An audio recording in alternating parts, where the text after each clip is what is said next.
Assalamualaikum warahmatullahi wabarakatuh. Sobat RH sekalian, jumpa lagi kita di channel yang keren ini. Keren cadas. Ya sobat RH sekalian, kita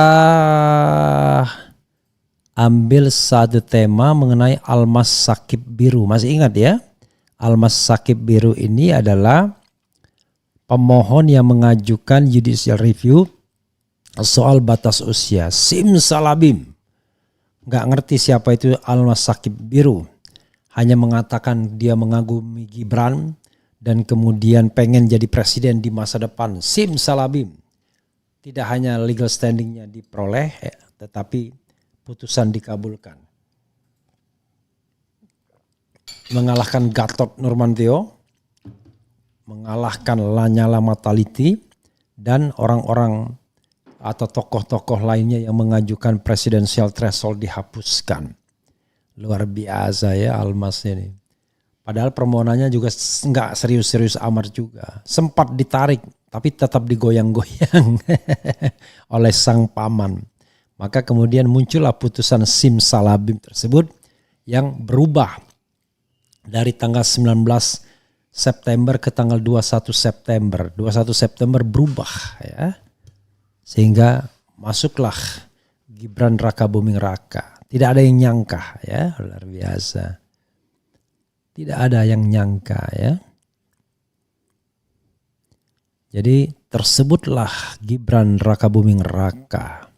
Jadi dari calon wakil presiden, tidak ada yang nyangka. Oke, sobat era sekalian, coba kita bacakan. Kenapa Almas tiba-tiba gugat Gibran One prestasi buntut putusan MK soal usia capres-cawapres? Belum dibayar atau gimana? Ya, ini makin menunjukkan ya ada kaitan konspirasi itu. Maka melalui Almas maka akan bisa dibaca nanti konspirasinya. Dan itu kalau kita menggunakan pasal Undang-Undang 28 tahun 1999 tentang penyelenggara negara yang bersih dan bebas dari KKN, korupsi, kolusi dan nepotisme, bisa kena ini sebenarnya ya. Tapi dengan penegak hukum yang sekarang ya susah ya. Oke. Wali Kota Solo sekaligus cawapres nomor urut 2 Gibran Rakabuming Raka digugat oleh mahasiswa UNSA ya. Almas Shakib Biru RE Gibran digugat karena diduga melakukan one prestasi buntut putusan Mahkamah Konstitusi soal batas usia capres-cawapres. Gugatan dilayangkan ke PN Solo. Humas PN Solo Bambang Arianto mengonfirmasi adanya gugatan tersebut. Prosesnya seperti gugatan biasa, kata Bambang. Gugatan itu sudah dipublikasikan melalui website resmi PN Solo pada Senin 29 Januari dengan nomor 25 PDT dan seterusnya. Gugatan diterima dan terregister pada tanggal 29 Januari 2024 ujarnya. Dari berkas gugatan yang disampaikan Bambang kepada Detik Jateng, sejumlah poin gugatan dilayangkan Almas. Gugatan itu tak lepas dari putusan perkara nomor 90 tentang batas usia minimal capres-cawapres oleh MK. Pihak penggugat menilai putusan perkara 90 menguntungkan bagi tergugat untuk maju sebagai cawapres di Pilpres 2024. Dari pemberitaan di media massa, tergugat selalu mengucapkan terima kasih kepada para pendukungnya yang membantu tergugat dalam proses Pilkada Kota Solo. Sehingga tergugat harusnya menunjukkan itikat baik dengan mengucapkan terima kasih kepada penggugat. Namun pihak penggugat menilai jika tergugat tidak pernah mengucapkan terima kasih, maka dengan demikian tergugat dianggap telah melakukan one prestasi kepada penggugat. Sebelumnya penggugat perkara nomor 90 Almas Shakib Biru REA mengaku tak pernah mendapatkan ucapan terima kasih dari Wali Kota Solo Gibran Rakabuming Raka. Padahal gugatannya memuluskan langkah Gibran maju sebagai cawapres. Gugatan yang dilayangkan Almas tentang batas capres-cawapres tetap 40 tahun atau pernah menjabat atau sedang menjabat sebagai kepala daerah dikabulkan Mahkamah Konstitusi. Putusan ini pun menjadi kontroversi yang berujung pada lengsernya Ketua MK Anwar Usman.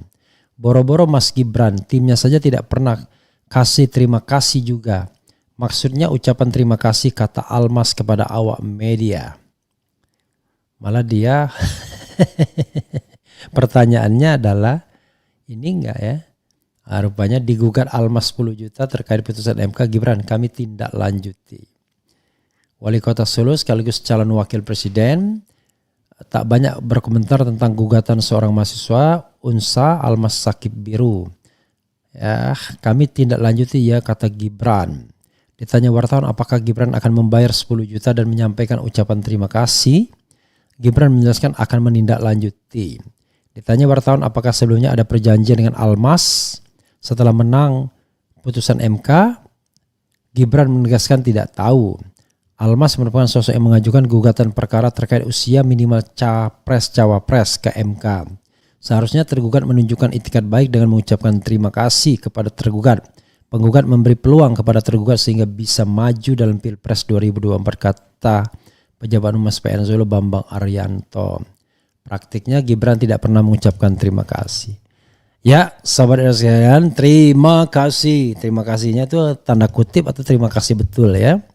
Jadi makna itu ada makna denotatif, ada makna konotatif. Kalau denotatif ya makna leksikal, ya makna gramatikal. Jadi maknanya ya betul-betul ucapan terima kasih. Tapi kalau terima kasih maknanya adalah konotasi atau konotatif, ya barangkali tidak hanya envelope ya, tetapi more than envelope ya, gitu. Oke. Sebenarnya kadang-kadang kita prihatin ya dengan negara ini, sesuatu yang sudah di depan mata sesungguhnya, ada kolusi di sana, ada nepotisme di sana, tapi nggak bisa diapa-apain. Padahal ini jelas ya, kelihatan betul.